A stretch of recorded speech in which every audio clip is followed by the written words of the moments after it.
Hermanos, el Señor les bendiga. Agradezco al Señor esta oportunidad que Él me concede de poder estar nuevamente frente a ustedes a través de este medio y poder exponer y hacer una reflexión de la palabra del Señor. Me gustaría invitar a los hermanos al Salmo 32, que me puedan acompañar y leer conmigo. Dice: cuán bienaventurado es aquel cuya transgresión es perdonada, cuyo pecado es cubierto. Cuán bienaventurado es el hombre a quien el Señor no culpa de iniquidad y en cuyo espíritu no hay engaño. Mientras callé mi pecado, mi cuerpo se consumió con mi gemir durante todo el día, porque día y noche tu mano pesaba sobre mí. Mi vitalidad se desvanecía con el calor del verano. Te manifesté mi pecado y no cubrí mi iniquidad. Dije: confesaré mis transgresiones al Señor, y tú perdonaste la culpa de mi pecado. Hermanos, este es un salmo escrito por el rey David, autor de muchos salmos, pero que este salmo, el 32 junto al 51, es uno de los salmos que más lo caracteriza, y no principalmente por su valentía o por su buena destreza en las guerras, sino por su pecado. David pecó contra Dios, contra Urías y contra su esposa.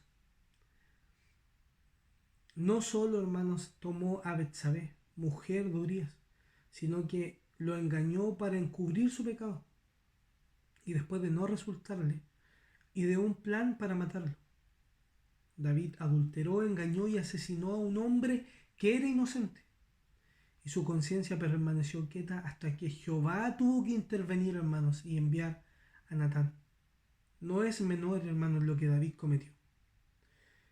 Inmediatamente, hermanos, cuando Natán le narra una historia, y David, hermanos, es confrontado por Natán, él dice: he pecado contra el Señor. Y de inmediato, hermanos, Natán le dice a David: el Señor ha quitado tu pecado, no morirás. Hermanos, y es glorioso, hermanos, porque cuando el pecado invade, hermanos, el corazón, la mente de un hombre y lo agobia, no hay nada más hermoso, hermanos, que ser perdonado. Y a raíz de esto, hermanos, David escribe el Salmo 51, que es donde él confiesa todas sus iniquidades, donde él se arrepiente de todas sus maldades, para luego escribir este precioso Salmo número 32, que nos dirige al gozo y a la alegría de aquellos que son perdonados. David empieza diciendo, hermanos: bienaventurado aquel cuya transgresión ha sido perdonada y cubierto su pecado. Bienaventurado el hombre a quien Jehová no culpa de iniquidad. Hermanos, estos primeros dos versos, hermanos, es como la conclusión, es como la tesis de todo lo que David ha vivido después de su pecado, después de haber sido confrontado, después de ser perdonado. Él llega y dice: bienaventurado es aquel cuya transgresión le ha sido perdonada y cubierto su pecado. Bienaventurado, hermanos, es algo mucho más que feliz. Sproul dice: ser bienaventurado es gozar del bienestar en cada área de la vida. Cuando David, hermano, expresa estas palabras, es también preciso entender que él vivió la otra parte. David, hermano, tuvo que haber sido golpeado fuertemente por la ira de Dios, con la idea, hermanos, de haberse mejor sometido a la misericordia de Dios y apelado a ella, ya que la contraparte de la bienaventuranza es precisamente alguien que es desdichado y maldito. Y entendamos que todos los hombres son condenados, y hasta que los hombres no son regenerados, su vida anterior es una vida odiosa y repugnante delante de Dios. Ningún hombre, hermanos, está libre de la iniquidad. Por el contrario, todos son pecadores delante de Dios. Nadie puede mejorar su suerte por sí mismo. Por eso, hermanos, por eso, entendiendo eso y lo que el pecado significa, es bienaventurado, bienaventurado, hermanos. Debe ser dichoso, gozoso aquel cuya transgresión le es perdonada. Porque no son hombres que se han intentado justificarse a sí mismos, sino aquellos que han reconocido su transgresión, confesado su iniquidad y apelado a la gracia y a la misericordia de Dios para ser perdonados.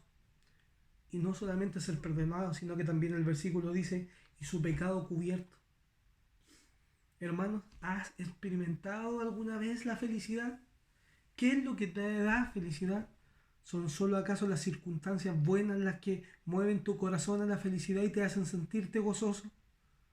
Bueno, hermanos, una de las cosas que debieran llenar nuestros corazones, mentes y vidas de felicidad y de gozo es esto: recibir el perdón por los pecados. Pero realmente, hermanos, ¿sientes gozo cuando has sido perdonado? ¿Sientes felicidad por haber sido perdonado? Porque si no sientes gozo, si no te sientes bienaventurado cuando eres perdonado, es porque no has entendido esas palabras. Tus pecados te han sido perdonados. No has entendido lo que esas palabras significan. Pero David, hermano, está gozoso, gozoso porque él también ha vivido la parte de ser un pecador y ahora está gozoso porque el Señor ha perdonado su pecado. Y él está transmitiendo también que es una bienaventuranza. Es un gozo eterno, hermano. Es algo eterno el ser perdonado por nuestro Señor. Pero Él, luego en el versículo 3 y 4, Él ya nos viene a decir cómo se sintió Él cuando vivió en el pecado. En el versículo 3 dice, mientras callé mi pecado, mi cuerpo se consumió con mi gemir durante todo el día. Porque día y noche tu mano pesaba sobre mí. Mi vitalidad se desvanecía con el calor del verano. Recuerdo, hermano, que David por mucho tiempo guardó silencio. Él cayó su pecado. Hasta que a Natal lo confrontó, pero recuerden que a Natal Jehová lo envió. David nos relata, hermanos, los horrores de callar. Cuando uno guarda el pecado, hermanos, sufre. Y jamás experimentará la felicidad que el verso 1 y 2 nos relata. Ahora, hermano, no estoy diciendo que tenemos que ir a una esquina, a una plaza, llegar y pararnos y confesar el pecado públicamente. No, pero sí debemos publicarlo y decírselo al Señor. Y quizás a la persona que hemos ofendido. El pecado, hermanos, te roba el gozo. Los deleites del pecado son pasajeros y temporales y te quitan la alegría y el gozo del Señor. David dice que su cuerpo se consumió. Su cuerpo se consumió. Y no pienses, hermanos, en ese cansancio físico quizás que sientes después de trabajar o después de recorrer largas cuadras, sino ese cansancio del alma, ese cansancio que consume, que no te deja dormir por las noches, tanto pensar en lo que has hecho. La Reina Valera, hermanos, dice, mis huesos se envejecieron. Y permítanme, hermanos, recordar un evento cuando era más pequeño. Mi abuelita ya en sus últimos días, en sus últimos años, ya cuando las enfermedades también habían llegado, ella era una mujer ya de casi los 90 años. Y siempre recuerdo que ella se quejaba mucho, gemía mucho. No sé si usted lo ha vivido con algún abuelito, pero se quejaba mucho por causa quizá el dolor de ya su cuerpo sobrepasado, las enfermedades y todo. Y me imagino a David, hermano, pero no exteriormente, sino interiormente, con el peso del pecado, con sus huesos envejecidos, un dolor dentro de sí. Y esto, hermanos, era porque el versículo 4 le dice, porque día y noche la mano del Señor estaba sobre él. Hermano, es ilógico pensar que si tú eres un hijo de Dios, el Espíritu Santo que vive en ti no gemirá dentro de ti. No estará en tu conciencia para que confieses y te arrepientas. Si eres hijo del Señor, la mano del Señor estará sobre tu vida. El tormento de tu mente hasta sentir consumir tus huesos. No puede haber paz en el corazón. Porque son dos partes que se contraponen. El pecado y Dios no pueden coexistir en un mismo lugar. Por lo tanto, hermanos, Por lo tanto, cuando pecamos, estamos ensuciando y contaminando lo que Dios ha dicho que es el templo del Espíritu Santo. El Espíritu Santo, hermanos, vive dentro de nuestros corazones y estará constantemente ahí golpeando, golpeando, golpeando, golpeando aquellas partes de nuestro corazón aún duro, hasta que, hermanos, busquemos al Señor y nos arrepintamos. O, hermanos, lo que David confiesa, hermanos, de cómo, hermanos, envejeció su cuerpo, de cómo fue consumido, hermanos, en la realidad del pecado. Pero Dios, hermanos, ahí estaba, sobre él, su mano estaba, y él dice que día y noche, atormentándolo quizás, o quizás disciplinándolo. Hermanos, lo que Dios tiene que hacer para que dobleguemos nuestro perverso corazón. Porque cuán lentos somos para obedecer, que necesitamos confesar nuestros pecados. ¿Y de qué me tengo que arrepentir? Hoy día no hice nada malo. No, mejor me voy a arrepentir mañana, porque quizás mañana vuelva a pecar. Hermanos, tratamos con un Dios santo, con un Dios justo. David, hermano, claramente nos está invitando a aprender de sus errores y a evitar estas circunstancias de agobio. La mano del Señor, hermano, se pone sobre aquellos pecadores silenciosos para doblegar su orgullo, hermanos, y que se humillen al Señor. Y uno puede decir, oh, qué terrible, el Señor está ahí siempre.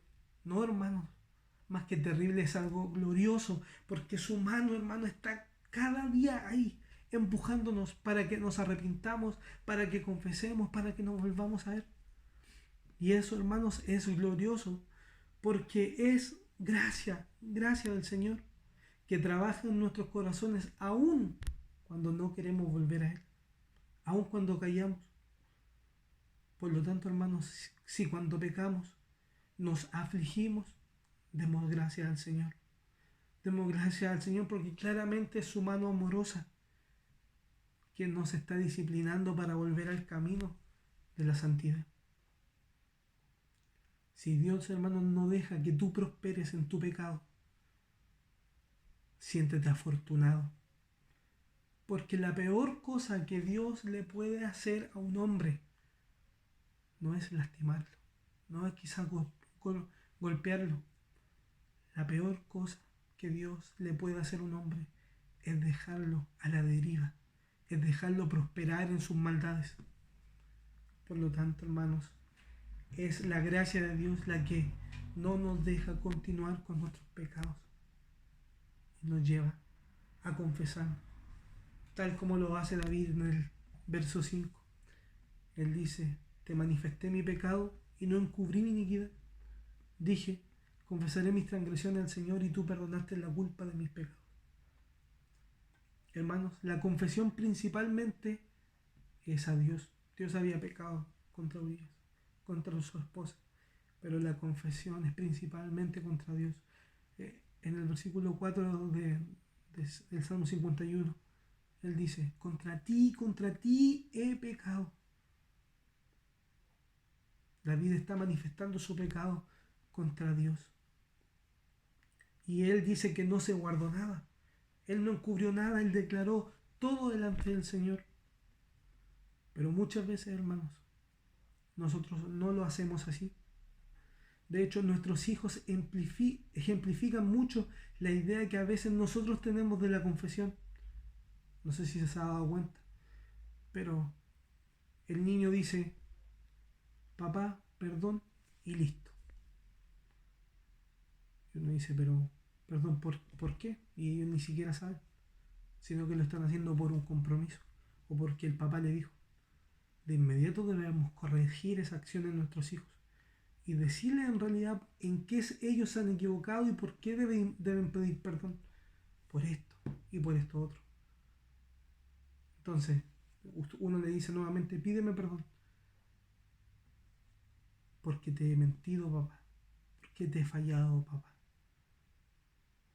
¿Me entiendes? Ahí está mucho mejor, porque aquel perdón tiene una coherencia. Aquella persona que se está arrepintiendo sabe de lo que se está arrepintiendo. Pero muchas veces, hermanos, llegamos de la misma manera delante del Señor. Señor, perdóname. Nuestras oraciones quizás de la noche o de confesión, perdóname, porque soy malo. O para que quizás tenga un poco más de elocuencia, perdona mis transgresiones, perdona mis iniquidades. Hermano, debemos saber por qué estamos pidiendo perdón y en qué le hemos fallado al Señor. Hermanos, la ley del Señor nos muestra en todo lo que nosotros fallamos. Su palabra nos confronta todas nuestras iniquidades y pecados. Cuando nos confesemos delante del Señor, no encubramos nada. Dios conoce nuestros pecados. Nosotros debemos saber cuáles son las agravantes por las cuales estamos pidiendo perdón. Él dice, Señor, te manifesté mi pecado, lo declaré delante de ti. Dije, confesaré mis pecados al Señor. En realidad, hermanos, no detalla estos versos cada pecado. David quizás nos está diciendo, Señor, mira, engañé a mi esposa, codicié a la mujer de otro hombre, Urías, lo engañé, lo emborraché. Él no está diciendo eso. O el texto no lo detalla. Pero no hay duda, hermanos, que David se presentó ante Dios y derramó todo su corazón. Fue una confesión honesta y clara. Y al instante, hermanos, y esto es lo glorioso, porque aún, quizás después de la macabra situación, de lo horrible que fue el asesinato intelectual que David cometió en contra de Urías, y todo lo horrendo que esto fue, él confesó su pecado. Él confiesa su pecado delante del Señor. Y inmediatamente, hermanos, nuevamente, enseguida, el Señor perdonó su pecado, hermanos. Y eso es glorioso, maravilloso, porque su gracia es mayor. Su gracia es mayor. Bienaventurado, hermanos, cuyos aquellas transgresiones que ellos tienen les son perdonadas. Hermanos, al ver esta dicha del perdón para los hombres que confiesan sus pecados, no podemos dejar de mirar, hermanos, dónde este acto de perdón tomó valor y sentido. Porque no somos perdonados solamente por confesarnos delante del Señor, sino por la obra de quien hizo posible aquel perdón. Jesucristo. Jesucristo es el que sufrió las consecuencias más grandes, la ira de Dios, la ira que tú merecías por tus pecados, la ira que yo merecía por mis iniquidades. Él la sufrió para que hoy nosotros gocemos del perdón de Dios. Hoy tú eres un bienaventurado, porque Él se hizo maldito al morir en el madero. Cristo es la causa de justicia de Dios. Cristo es la causa de justicia que Dios mira para perdonarnos y quien aboga, Jesucristo, cada día por nosotros ante el Padre. Oh, hermanos, el problema es el pecado. Y es el pecado el problema de todos los tiempos. Pero en el principio, antes que la caída, ese problema ha sido resuelto por nuestro Salvador. La felicidad del hombre está en perfecta unidad con Dios, por aquella reconciliación mediadora de Cristo o a través de Cristo. El estado natural, hermanos, del hombre antes de la caída fue una felicidad plena en perfecta comunión con su Creador. Esa felicidad y dicha del hombre fue obstruida por el pecado. Pero si reconoces y confiesas tu maldad y depositas tu fe en Cristo, eres perdonado. Lo cual, hermano, debiera hacerte feliz. Porque eres bienaventurado. Eres una persona que goza del perdón de Dios. Esto, hermanos, debiera hacernos sentirnos felices. A pesar de lo que tengamos y a pesar de las circunstancias, hermanos. Si hemos conocido el perdón de Dios, si tú has conocido el perdón de Dios, recuerda que eres un bienaventurado. Y eso, hermanos, tiene mucho más valor que lo que en esta vida puedas conseguir o puedas ganar. No hay un título, no hay una propiedad, no hay un lujo que se pueda comparar con la felicidad, con la bienaventuranza, hermanos, de haber sido perdonado por nuestros pecados. Aquel que sabe lo horrendo que han sido sus transgresiones, sabe lo feliz y lo bienaventurado que es al recibir el perdón del Señor. Hermanos, el Señor te bendiga.